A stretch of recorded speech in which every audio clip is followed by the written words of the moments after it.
If there is one consuming passion in this country, it is with cars. If there is one consuming passion in Italy, it is with cars. If there is truly a dream car to satisfy those passions, the name it bears is this: Lamborghini. Being a dream, it is, of course, utterly impractical. Price about $120,000, space, 2 seats, no trunk. If this story looks like a commercial, well, no harm done. They can only make about $300 a year, and you might have to wait 2 years to get one. A vineyard in central Italy. A 70-year-old gentleman farmer who still gets a thrill from tending his own vines. The end of another day. Time to put away the tractor and let the other thrills begin.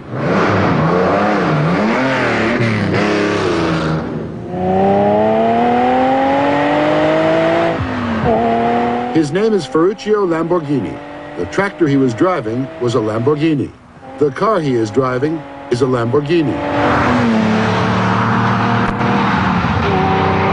The speed he is going is pure Lamborghini. Signor Lamborghini no longer owns the company that bears his name. It was lost to a business group after he ran into financial difficulties. But he is the father of this model. He got into the car business in 1963, having become dissatisfied with the best of Italian high-performance cars. Watch this red one perform, and you will understand why he is now satisfied.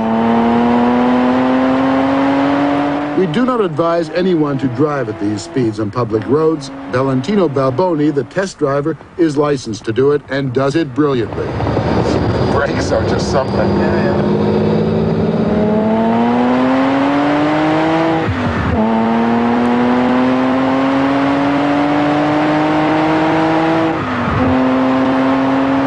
The company does not have a test track. Our cars are built for the road, it says. It's a thrilling ride, I must say.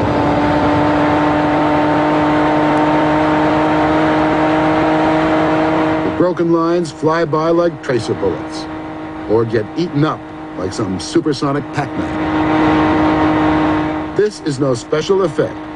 This is 180 miles an hour. You find it relaxing? Yes, yes. With this car, yes.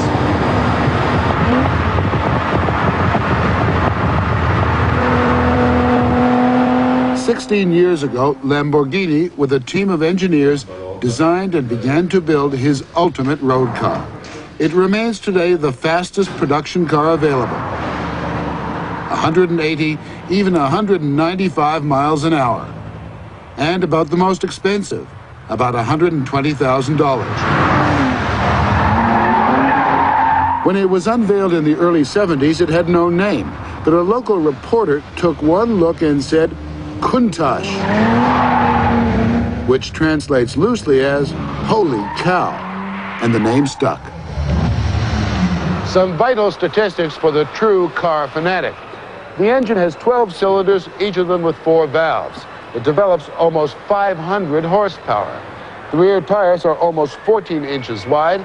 The brakes are enormous vented discs that are to stopping what those 12 cylinders are to moving. The gearbox has 5 speeds. You would normally shift into 5th at about 140 miles an hour. And from a standing start to 30 seconds later, you are closer to 200 miles an hour than to 100 miles an hour. The Lamborghini factory in Sant'Agata is, despite the futuristic look of the car, an oasis of old-fashioned artisanship.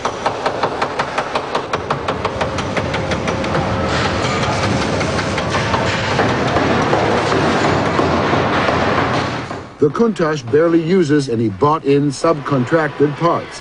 Everything from engine block to gearbox is made right here, and most things made by hand, just like a good suit. There are no robots, only people who began their careers as teenage apprentices.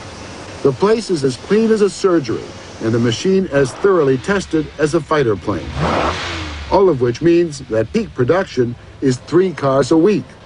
The waiting list for one is more than a year. Is this the Lamborghini Countach for everyone, for every driver? for everyone who can afford it? No, I think it's a special car for special people.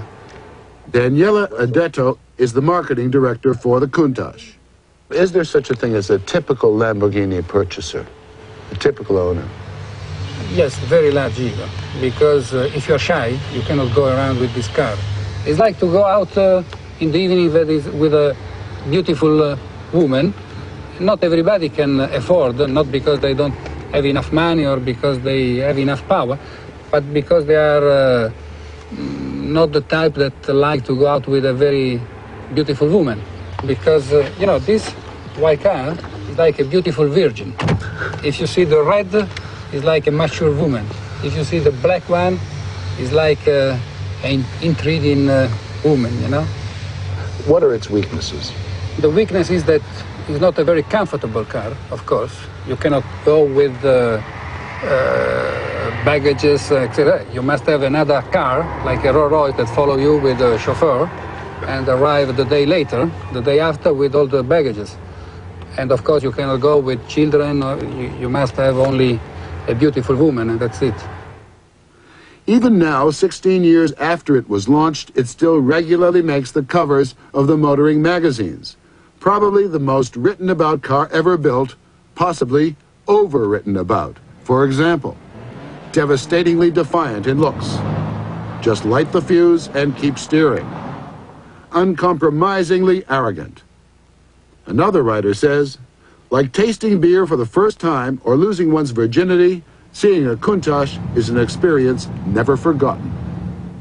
Another writer, here we are talking about the brutal throb of a predator, the same that vibrates in a cheetah waiting to pounce on a gazelle. It is hard to find anyone to question the value of the Countach. Even David Davis, editor and publisher of Automobile Magazine and one of America's toughest car critics, is smitten. It's probably overpriced. Yeah, Hemingway said that pheasant shooting was worth whatever you had to pay for it, and I think that's probably true with Lamborghini driving, too. There's no trunk space. None whatsoever. And what trunk space there is immensely hot. It would not be a place to carry a box of chocolates. Why do people buy it? Well, it's the ultimate sort of outlaw statement, isn't it? It's in a time when, you know, we've got the Center for Automotive Safety and all of those people on one side and the Baptists on the other trying to sort of corral us and make us behave the way we're supposed to. You can very quickly establish yourself as being somewhere else just by parking one of those in front of your house. It's a car that would just frighten you to death if you had the slightest doubt of your ability to drive it. I mean, to suddenly you have somebody throw you the keys and say, would you mind driving my car home, and walk out into a dark parking lot and see this thing sort of glowering at you. You would call a taxi, you'd do almost anything. I'd bring in an airlift, but you certainly wouldn't want to jump into it and drive it. The whole idea, the whole environment that's created by that car on a given stretch of road is just, that's another matter altogether. You can't accomplish that in a Buick Roadmaster. As you may have already noticed, this car is not for everyone. The doors are a wondrous piece of engineering, but getting in can require a certain degree of agility. The windows open to mere slits through which you can't even toss a token into a toll booth. As for the rear window, if you can call it that, forget reversing without the aid of someone to direct you, or do what the test drivers do. Heads up, bottoms out. If you can live without those little compromises to comfort and safety, and have the cash, you might just fall in love with this little number. One writer says, it is not what the Countach can do for you that counts, but what it does to others. That is certainly true. Anywhere the Countach goes, it stops traffic dead.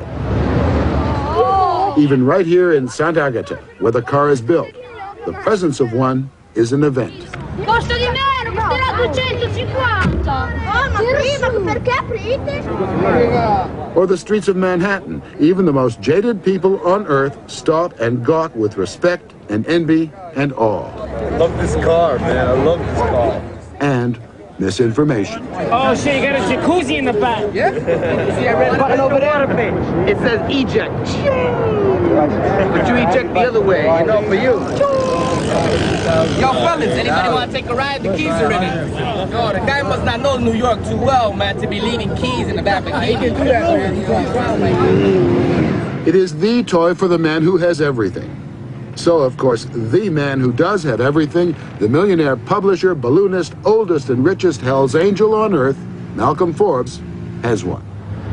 How do New Yorkers respond to it when you bring it into town? They respond the same way you and I would if we saw one. They stop, they whistle. Cars pull up beside you, and whether they're in a Cadillac or an old pickup truck, they whistle. They roll the window down. They say, "What's the name of this car? How much?" You know, and you go by and you get a toot from other cars, and they give you the sign. Isn't it great? Everybody shares enthusiasm for the car. People don't resent it like they do, say, a stretch limousine that takes 10 minutes to get around the corner, and the tinted dark glasses, all, you know, all the crap. There's nothing junky about this. There's nothing put on about it. It's pure.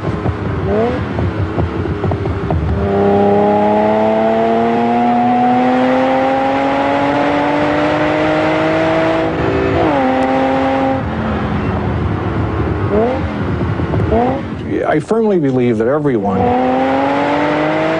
who is worth anything at all should own a 12-cylinder car before they die, because there's nothing else like it. It's just one of the great operatic experiences of all time. It's a real noise, and there's nothing else like it. It'll take your breath away.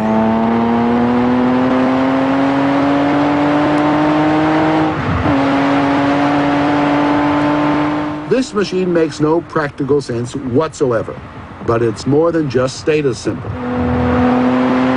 Not a jewel to be stroked and admired, it's a tool to be used, and when properly used, it connects the driver to a great Italian tradition of technology and design. It brings out the Italian in us.